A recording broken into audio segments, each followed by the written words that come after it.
नमस्कार, आप देख रहे हैं वॉच न्यूज और मैं हूं आपके साथ तानिया सिंह। आइए नजर डालते हैं आज की 10 बड़ी प्रमुख खबरों पर। बिहार विधानसभा चुनाव 2025 से पहले सियासी हलचल तेज है। सभी पार्टी चुनावी तैयारी में जुटी है। चुनावी साल में एनडीए के वरिष्ठ नेताओं का बिहार दौरा जारी है। इसी कड़ी में 27 सितंबर को एक बार फिर गृह मंत्री अमित शाह बिहार दौरे पर आ रहे हैं। सूत्रों से मिली जानकारी के अनुसार अमित शाह के उस दौरे के बाद एनडीए में सीट बंटवारे का ऐलान हो जाएगा। जानकारी अनुसार एनडीए में सीट शेयरिंग को लेकर बातचीत लगभग अंतिम चरण में पहुंच गई है। दिल्ली की राउज एवेन्यू कोर्ट में चल रहे बहुचर्चित जमीन के बदले नौकरी घोटाला मामले में अब अंतिम फैसला आने वाला है। सीबीआई की विशेष अदालत ने शुक्रवार को आदेश दिया है कि 13 अक्टूबर को सुबह 10 बजे सभी आरोपी व्यक्तिगत रूप से अदालत में मौजूद रहे। यह आदेश विशेष जज डॉक्टर विशाल गोगने की अदालत ने दिया है। अदालत के इस निर्देश के बाद पूरे देश की निगाहें अब इसी बहुचर्चित मामले के फैसले पर टिक गई है। बीजेपी के प्रदेश अध्यक्ष डॉक्टर दिलीप जायसवाल की सुरक्षा बढ़ा दी गई है। जी हां, इन्हें Y+ श्रेणी की सुरक्षा दी गई है। वहीं सांसद पप्पू यादव की सुरक्षा में कटौती की गई है। पप्पू यादव को अब तक मिले Y+ श्रेणी की जगह पर Y श्रेणी की सुरक्षा प्रदान की गई है। इस संबंध में गृह विभाग ने डीजीपी को पत्र लिखा है।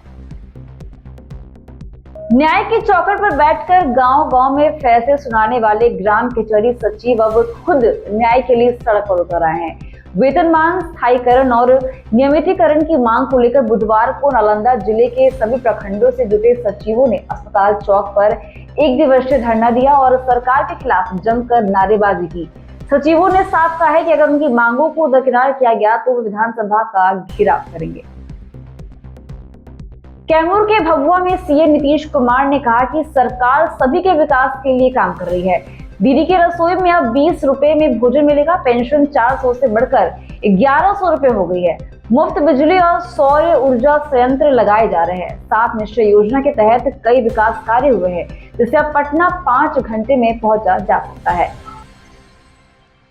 सीडब्ल्यूसी की बैठक खत्म हो गई है। राहुल गांधी अति पिछड़ा संवाद में शामिल होने के लिए होटल चाणक्य रवाना हो गए हैं। इधर राष्ट्रीय अध्यक्ष मल्लिकार्जुन खड़गे ने बैठक से पहले कहा है कि बिहार की जनता एनडीए सरकार से त्रस्त हो चुकी है। यहाँ पर बेरोजगार पलायन चरम पर है, किसान परेशान है, बाढ़ से हाहाकार मच गया है, लेकिन सरकार को उन सब से कोई मतलब नहीं है।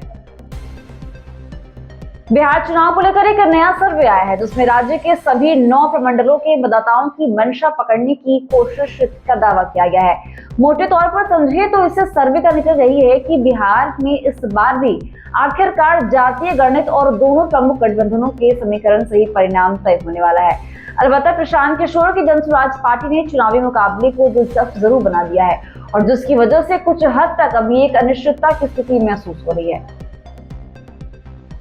आगामी बिहार विधानसभा चुनाव को लेकर एआईएमआईएम प्रमुख और सांसद असदुद्दीन ओवैसी ने बड़ा बयान दे दिया है। उन्होंने कहा है कि उनकी एआईएमआईएम पार्टी तेजस्वी यादव के साथ गठबंधन करने के लिए तैयार है। जी हां, फैसला विपक्षी दलों पर निर्भर करता है। हमने गठबंधन के लिए पूरी कोशिश की है। बता दें, किशनगंज पहुंचे असदुद्दीन ओवैसी ने आज से सीमांचल न्याय यात्रा की शुरुआत की है। यात्रा 24 से 27 नवंबर तक सीमांचल क्षेत्र में चलेगी।